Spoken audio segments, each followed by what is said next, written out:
Assalamualaikum warahmatullahi wabarakatuh. Alhamdulillah wassalatu wassalamu ala rasulillah Muhammadin ibni Abdillah wa man tabi'ahu wa mawalah, amma ba'du.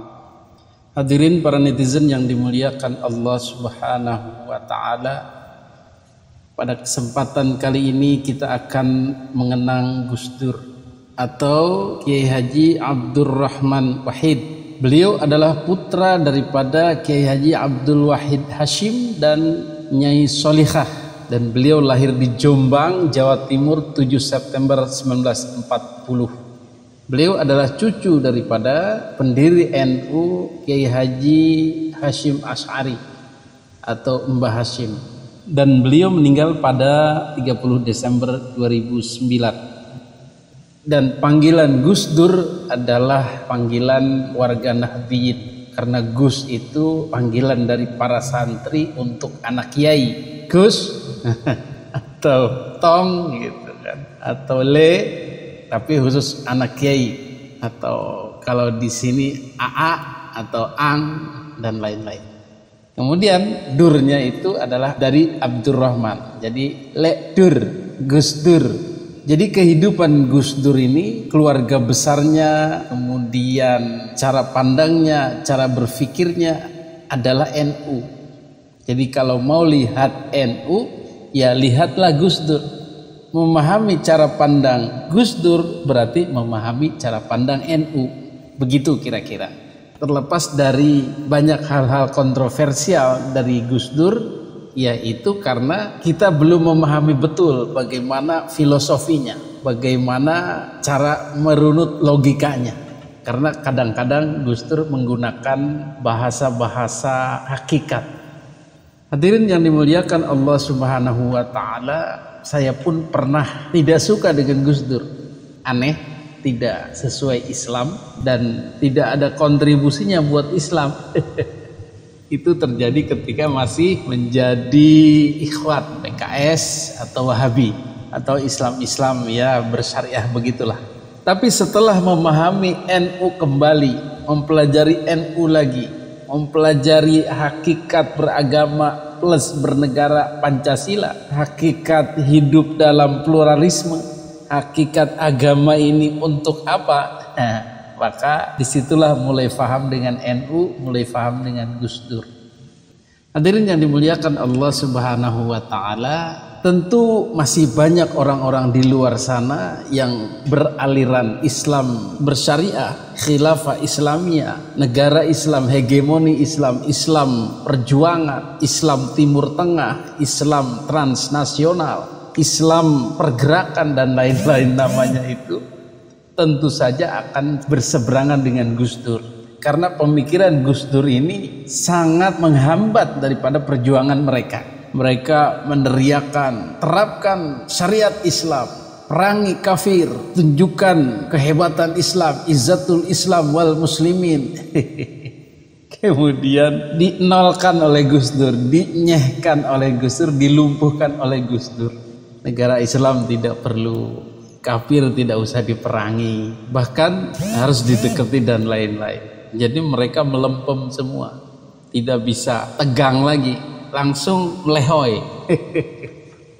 Hadirin yang dimuliakan Allah subhanahu wa ta'ala, dan salah satu di antaranya orang yang belum menemukan NU, belum memahami NU, belum memahami Gus Dur, masih terbawa arus pergerakan Islam Timur Tengah, masih terbawa emosi Islam radikalisme, negara Islam, negara bersyariah, NKRI bersyariah, jihad dan lain-lain. Siapa dia? Dialah Habib Rizik Syihab. Masya Allah. Kalau kita perhatikan, ya saya juga jadi ingat masa-masa itu. Memang apa ya, psikologisnya itu orang-orang yang menghalangi kita itu penentang Islam, itu wujudnya aja Islam, agamanya saja Islam, tapi hakikatnya mereka adalah musuh Islam, harus dihancurkan. Maka tidak heran orang-orang seperti itu juga membenci orang Islam yang tidak sejalan dengan fahamnya. Maka tidak heran mereka menyerang orang-orang Islam yang melemahkan mereka. Dan mencapnya ya kafir, murtad, ya minhum lah. man tasyabbaha biqaumin fahuwa minhu, atau orang-orang yang tidak asyiddau 'alal kuffar ruhama bainahum, tidak galak tegas terhadap orang kafir tetapi kasih sayang sesama umat Islam, tidak begitu. Tetapi mereka balik, orang-orang seperti Gus Dur, orang-orang NU itu ruhama bainal kuffar asyidda 'alal muslimin. Kalau sama orang kafir saja kasih sayang, tetapi sesama orang Islam malah galak, malah bermusuhan. Inilah kegelapan dalam tanda kutip yang dialami para pejuang Islam pergerakan Timur Tengah itu, radikal-radikal itu, bersyariah itu. Mereka cenderung jengkel, dongkol, benci kepada orang-orang Islam sendiri yang tidak mendukung gerakan mereka. Ya, banyak diantaranya adalah orang-orang NU yang memang tidak mendukung, tidak suka dengan Islam-Islam radikal seperti itu. Karena kita hidup di negara NKRI, punya Pancasila, dan diajarkan untuk berbaik-baik dengan agama lain, dengan orang lain. Hadirin yang dimuliakan Allah Subhanahu wa taala, kembali lagi tadi kepada Habib Rizik Syihab yang masih dalam kegelapannya itu, yang masih menganggap dirinya lah yang paling benar, yang masih menganggap orang-orang yang menentang caranya dia berdakwah adalah orang-orang yang menentang Islam. Sehingga dengan pedenya dia menentang juga kepada Gus Dur. Masya Allah. Orang sekelas Gus Dur yang bijaksana, yang waliullah lah begitu, yang tokoh utama NU, yang sangat dihormati di kalangan NU, yang merupakan keturunan kiai cicitnya Mbah Hasyim Asy'ari, dan segudang ketokohannya tiba-tiba dilecehkan, dikecilkan, dihina-hina, dimarah-marahin, dicaci maki oleh sekelas Habib Rizik Syihab. Itu kalau kita tonton videonya sekarang, itu kok bisa-bisanya HRS itu mencaci maki, memarahi sebegitu dahsyat kepada Gus Dur, seolah-olah Gus Dur itu orang baru masuk Islam atau orang nggak ngerti Islam. Dan kita sebagai orang NU yang sejati, ya tak habis pikir dengan perlakuan HRS ini. Bahkan banyak diantaranya yang sakit hati, yang tidak terima dengan perlakuan HRS ini. Tetapi karena posisinya waktu itu masih dianggap sebagai cucu Nabi, sebagai keluarga Nabi, ya sakit hati itu dipendam saja, tidak bisa diungkapkan, paling batin, mengelus dada dan berkata dalam hati, kok gini amat ya cucu Nabi.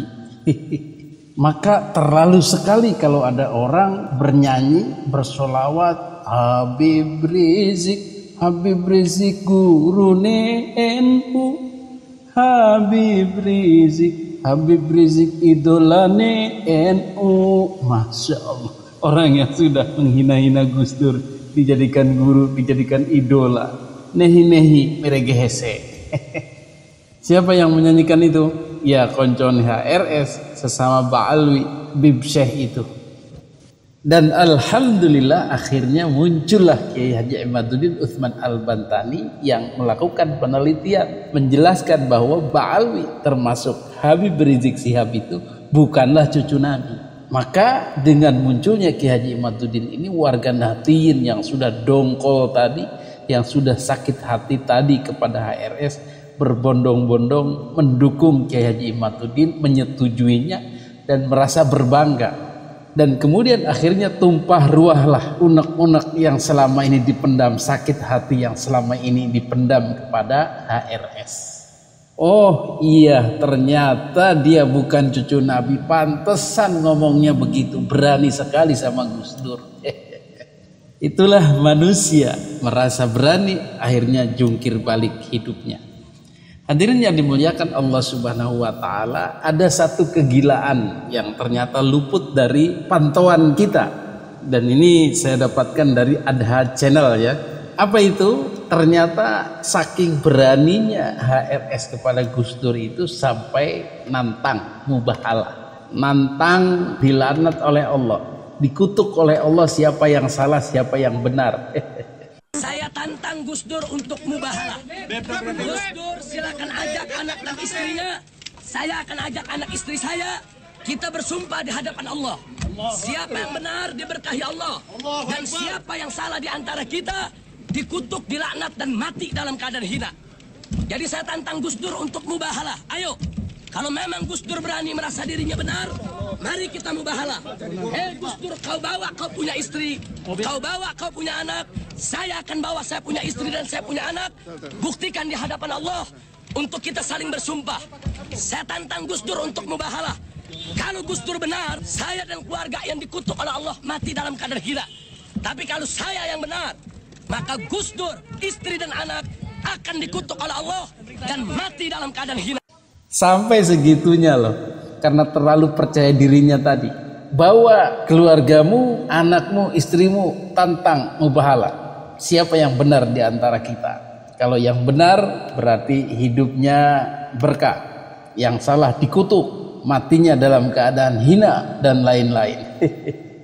Demi apa? Ya demi prinsip-prinsip Islam kerasnya itu. Padahal kan kalau kita lihat dalam perspektif sekarang, ya Gus Dur tidak salah. Gak usah pakai mubahalah, cukup pakai logika saja, cukup pakai kebenaran ilmiah. Sama seperti nasab ini, gak usah mubahalah.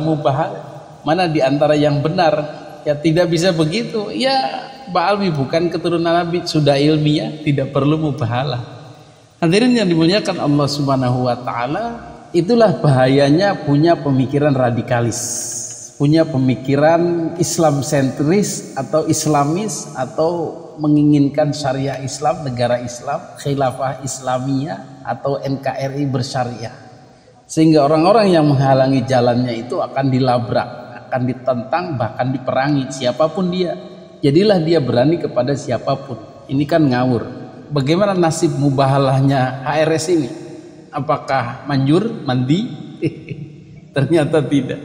Ini ternyata dijelaskan oleh Kiai Haji Imaduddin Utsman Al-Bantani, bahwa Gus Dur yang sudah wafat itu tidak mati dalam keadaan hina, tetapi dalam keadaan mulia, dicintai seluruh warga negara Republik Indonesia, baik Nahdliyin maupun warga secara umum. Dan namanya harum, kemudian banyak diziarahi orang, sampai ribuan orang menziarahi beliau bahkan sepanjang masa. Nah, sekarang kita lihat orangnya yang masih hidup ini, apakah dia akan hina? Menurut Kiai Haji Imaduddin, tanda-tandanya sih ada. Ya, sebelum-sebelumnya kan memang sudah masuk penjara. Dan juga sepanjang masa banyak dibully, dihina-hina oleh warga Nahdliyin. Banyak direndahkan, diremehkan, dibuat meme-meme, bahkan disumpah serapai oleh sebagian orang. Itulah akibat daripada akhlaknya yang tidak terpuji, yang berani menghina kepada Gus Dur dan menantang-nantang mubahalah. Dan kedepannya pun menurut Kiai Haji Imaduddin, ya mulai terhinakan HRS ini, dan akan rungkat bersama rungkatnya Ba'alwi yang sebagian besar memang sombong dan menghina-hina kepada kiai-kiai Nusantara. Kita tunggu saja. Nah, saya setuju tentang tadi antara Sayyiduna wa Maulana Abdurrahman Wahid dan Rizik Syihab. Kalau kita ingin tahu bagaimana dia menantang mubahalah kepada Gus Dur dulu, Gus Dur, bawa anakmu, bawa istrimu, ayo kita bermubahalah. Siapa di antara kita yang dapat laknat? Siapa di antara kita yang mati mendapat laknat?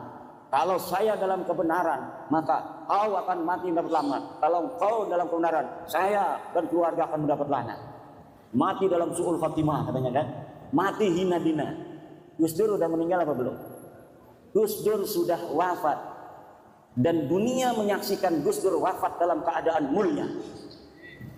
Gus Dur wafat sebagai seorang presiden yang diiringi sampai liang kuburnya dengan penghormatan paling tinggi dari negara Republik Indonesia. Dihadiri oleh presiden dengan iringan la ilaha illallah oleh para santri. Ribut antara pas pampres, antara protokol negara dengan protokol santri.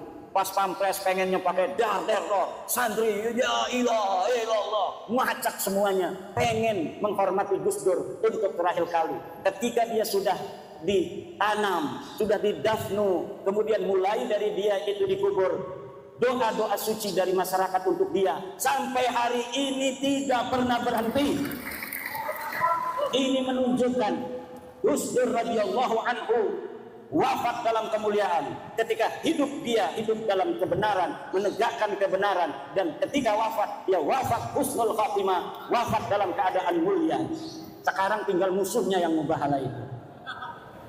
Kita akan saksikan yang berani bermubahalah dengan Gus Dur itu bagaimana akhir hidupnya, dan hari ini alamannya sudah mulai nampak. Bagaimana setiap hari dia merendahkan dirinya dengan kehinaan, terus menuju titik nadir kehinaan yang paling hina-hina. Terima kasih. Mudah-mudahan sih beliau bertobat dan menjadi warga NU yang baik, memahami pemikiran NU dan meminta maaf kepada kiai-kiai Nusantara yang sempat dia hina-hina itu, Islam Nusantara itu dan kiai-kiainya itu. Mudah-mudahan beliau kembali kepada beliau mempelajari lagi NU, mempelajari lagi Pancasila, dan mempelajari lagi tradisi dan budaya Indonesia. Amin amin ya Allah ya Rabbal alamin. Hadanallahu wa iyyakum ajmain. Wassalamualaikum warahmatullahi wabarakatuh.